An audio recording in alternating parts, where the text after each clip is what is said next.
ஒரு தாய் தன் மகனை பெற்றெடுத்த தருணத்தில் அடைந்த பேரின்பத்தை விடவும் மேலானதொரு மகிழ்ச்சியை எப்போது உணர்வாள்?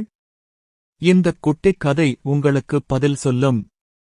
மீனாட்சி கணவனை இழந்தவள். எத்தனையோ இன்னல்களுக்கு இடையே தன் மகன் கவினை வளர்த்து ஆளாக்கினாள். அவன் பிறந்தபோது அவள் அடைந்த ஆனந்தத்திற்கு அளவே இல்லை. அவனுக்கு நல்ல கல்வியோடு சிறந்த ஒழுக்கத்தையும் ஊட்டி வளர்த்தாள். நாட்கள் உருண்டோடின. ஒருநாள் ஊரின் மதிப்பிற்குரிய ஆசிரியர் ஒருவர் மீனாட்சியைத் தேடி வந்தார்.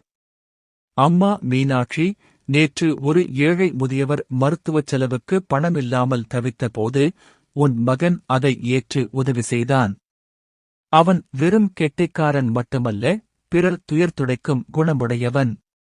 பண்பில் அவன் ஒரு சான்றோன். அவனைப் பெற்ற நீ பாக்கியசாலி என்று மனதாரப் பாராட்டினார். இந்த குறள் கூறுவது போல, ஈன்ற பொழுதின் பெரிதுவக்கும் தன்மகனைச் சான்றோன் எனக் கேட்ட தாய். குறள் விளக்கம். தன் மகனைச் சான்றோன் என ஊரார் புகழ்வதைக் கேட்ட அந்த நொடி மீனாட்சியின் கண்களில் ஆனந்தக் கண்ணீர்.